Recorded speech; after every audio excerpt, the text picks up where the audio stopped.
ஆகாஷ்வாணி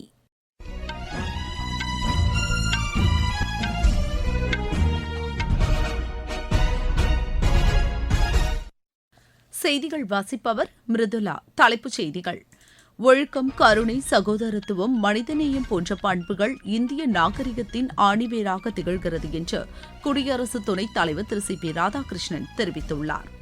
பிரதமர் திரு நரேந்திர மோடி அசாம் மாநிலத்தில் 6,950 கோடி ரூபாய் மதிப்பிலான வளர்ச்சித் திட்டப் பணிகளுக்கு இன்று அடிக்கல் நாட்டுகிறார்.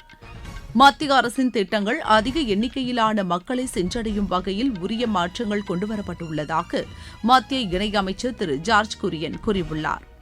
உகாண்டா அதிபர் தேர்தலில் திரு யோவேரி முசவேனி மீண்டும் அந்நாட்டு அதிபராக தேர்ந்தெடுக்கப்பட்டுள்ளார். ஸ்வீடன் ஓபன் பேட்மிண்டன் போட்டியில் இந்தியாவின் ருஜுலா ராமு இறுதிப் போட்டிக்கு முன்னேறியுள்ளார். இனி விரிவான செய்திகள். ஒழுக்கம், கருணை, சகோதரத்துவம், மனிதநேயம் போன்ற பண்புகள் இந்திய நாகரிகத்தின் ஆணிவேராக திகழ்கிறது என்று குடியரசு துணைத் தலைவர் திரு சி பி ராதாகிருஷ்ணன் தெரிவித்துள்ளார்.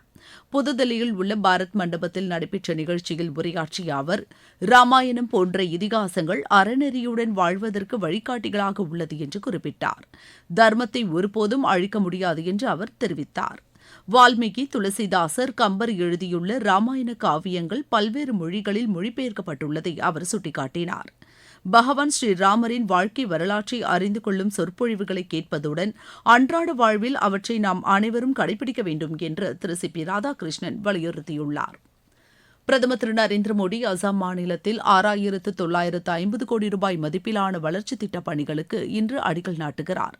நஹொன் மாவட்டம் காசிரங்கா வனப்பகுதியில் உயர்த்தப்பட்ட வழித்தடம் அமைப்பதன் மூலம் சாலை பாதுகாப்பை உறுதி செய்வதுடன் பயணிகள் மற்றும் சரக்கு போக்குவரத்திற்கான கால அளவு வெகுவாக குறையும் என்று எதிர்பார்க்கப்படுகிறது.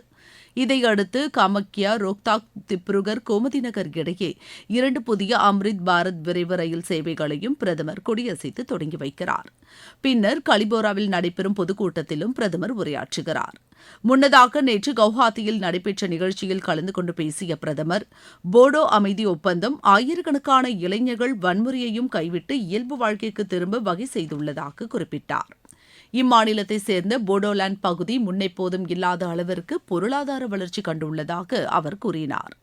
இம்மாநிலத்தின் வளர்ச்சிக்காக 1,500 கோடி ரூபாய் மதிப்பிலான திட்டங்களை மத்திய அரசு செயல்படுத்தியதை அவர் சுட்டிக்காட்டினார். பிஜேபி தலைமையிலான தேசிய ஜனநாயக கூட்டணி அரசு அம்மாநில மக்களின் கலாச்சாரம் மற்றும் பாரம்பரியத்திற்கு உயர் முன்னுரிமை அளித்து வருவதாக பிரதமர் தெரிவித்தார். புதுதில்லியில் உள்ள பாரத் மண்டபத்தில் நடைபெற்று வரும் சர்வதேச புத்தக காட்சியை உள்துறை அமைச்சர் திரு அமித் ஷா பார்வையிட்டார். இந்த புத்தக காட்சியில் இடம்பெற்றுள்ள பல்வேறு அரங்குகளை பார்வையிட்ட அவர் பதிப்பாளர்கள், எழுத்தாளர்கள் மற்றும் வாசகர்களுடன் கலந்துரையாடினார். இந்த புத்தக காட்சி இன்றுடன் நிறைவடைகிறது. மத்திய அரசின் திட்டங்கள் அதிக எண்ணிக்கையிலான மக்களை சென்றடையும் வகையில் உரிய மாற்றங்கள் கொண்டுவரப்பட்டுள்ளதாக மத்திய இணையமைச்சர் திரு ஜார்ஜ் குரியன் தெரிவித்துள்ளார். கேரள மாநிலம் கோட்டயத்தில் செய்தியாளர்களிடம் பேசிய அவர், மத்திய அரசின் திட்டங்களை மாநில அரசு திறம்பட செயல்படுத்தவில்லை என்றும் குற்றம் சாட்டினார். நிதி நெருக்கடியை சமாளிக்க அரசு எவ்வித முயற்சியையும் மேற்கொள்ளவில்லை என்று அவர் தெரிவித்தார். மத்திய அரசால் வழங்கப்படும் நிதியை புறக்கணித்துவிட்டு கடன் பெறுவதிலேயே அம்மாநில அரசு அக்கறை செலுத்துவதாகவும் திரு ஜார்ஜ் குரியன் கூறினார். உத்தரப்பிரதேச மாநிலம் சந்தௌலி மாவட்டத்தில் 6 ஒருங்கிணைந்த நீதிமன்றங்கள் அமைப்பதற்கான கட்டுமான பணிகளுக்கு உச்சநீதிமன்ற தலைமை நீதிபதி சூரியகாந்த் அடிக்கல் நாட்டினார்.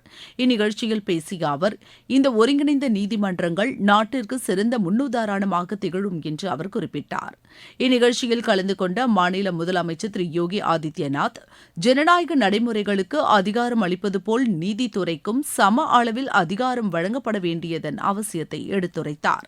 மாவட்டந்தோறும் நீதிமன்றங்கள் அமைக்கப்பட வேண்டும் என்று வலியுறுத்திய அவர், சந்தௌலி, மஹோபா, அமேதி, ஷாம்லி, அத்ராஸ், ஔரையா ஆகிய பகுதிகளில் சோதனை அடிப்படையில் நீதிமன்றங்கள் கட்டப்பட உள்ளதாக திரு யோகி ஆதித்யநாத் கூறினார்.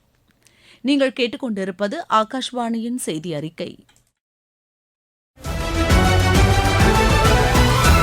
ஊரக வளர்ச்சிக்கான புதிய அத்தியாயம்.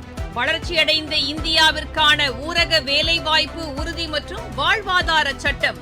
இந்த சட்டம் வருடத்திற்கு 125 நாட்கள் வேலையை உறுதி செய்கிறது. இதில் வாரந்தோறும் ஊதியம் வழங்கப்படுவது கட்டாயமாக்கப்பட்டுள்ளது. பணி முடிந்த 15 நாட்களுக்குள் ஊதியம் வழங்குவதை உறுதி செய்வதற்கான அம்சங்களும் இதில் இடம்பெற்றுள்ளன.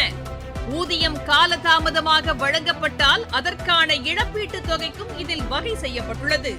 வளர்ச்சியடைந்த இந்தியாவிற்கான பயணத்தில் மோடி அரசு தொடரும் சீர்திருத்த நடவடிக்கைகள்.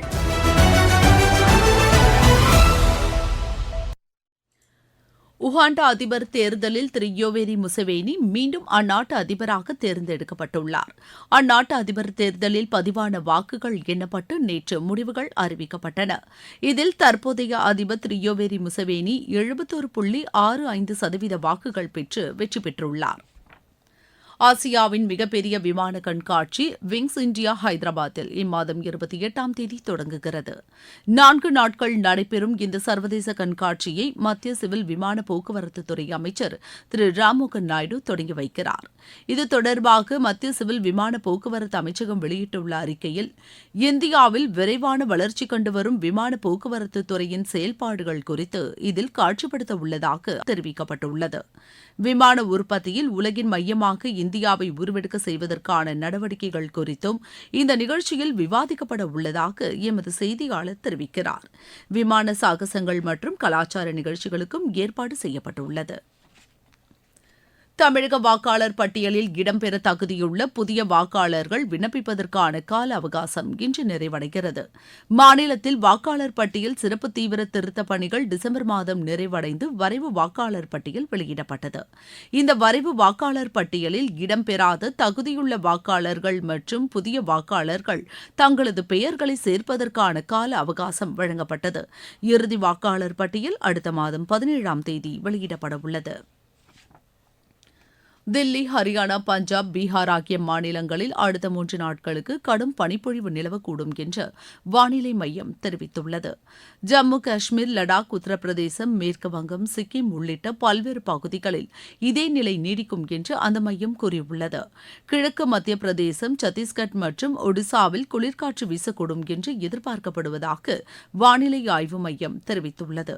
வடகிழக்கு மாநிலங்கள் மற்றும் மத்திய பகுதிகளில் அடுத்த 2 நாட்களில் குறைந்தபட்ச வெப்பநிலை படிப்படியாக அதிகரிக்கும் என்று வானிலை மையம் கூறியுள்ளது. ஸ்வீடன் ஓபன் பேட்மிண்டன் போட்டியில் இந்தியாவின் ருஜுலா ராமு இறுதிப் போட்டிக்கு முன்னேறியுள்ளார். மகளிர் ஒற்றையர் பிரிவு அரையிறுதி ஆட்டத்தில் அவர் 21-17, 18-21, 21-11 என்ற செட் கணக்கில் அமெரிக்காவின் அவுட்ரே சாங்கை வென்றார்.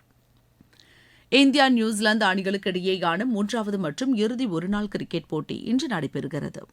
இந்தூரில் இப்போட்டி பிற்பகல் மணி 1:30க்கு தொடங்குகிறது.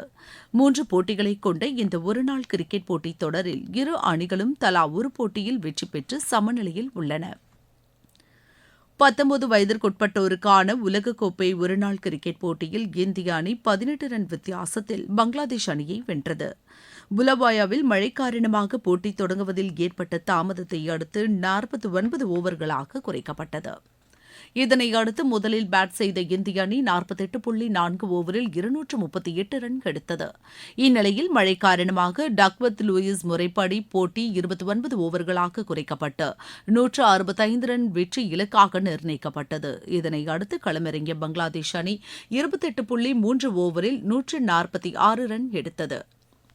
மகளிர் பிரீமியர் லீக் கிரிக்கெட் போட்டியில் பெங்களூரு அணி 8 விக்கெட் வித்தியாசத்தில் தில்லி அணியை வென்றது.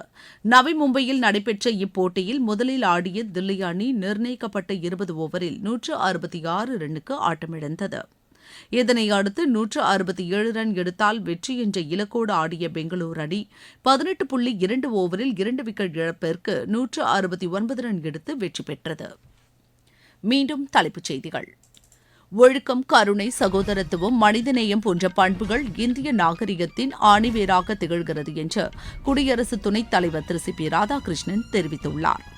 பிரதமர் திரு நரேந்திர மோடி அசாம் மாநிலத்தில் 6,950 கோடி ரூபாய் மதிப்பிலான வளர்ச்சித் திட்டப் பணிகளுக்கு இன்று அடிக்கல் நாட்டுகிறார். மத்திய அரசின் திட்டங்கள் அதிக எண்ணிக்கையிலான மக்களை சென்றடையும் வகையில் உரிய மாற்றங்கள் கொண்டுவரப்பட்டுள்ளதாக மத்திய இணையமைச்சர் திரு ஜார்ஜ் குரியன் கூறியுள்ளார். உகாண்டா அதிபர் தேர்தலில் திரு யோவேரி முசவேனி மீண்டும் அந்நாட்டு அதிபராக தேர்ந்தெடுக்கப்பட்டுள்ளார். ஸ்வீடன் ஓபன் பேட்மிண்டன் போட்டியில் இந்தியாவின் ருஜுலா ராமு இறுதிப் போட்டிக்கு முன்னேறியுள்ளார். இத்துடன் இந்த செய்தி அறிக்கை நிறைவடைகிறது.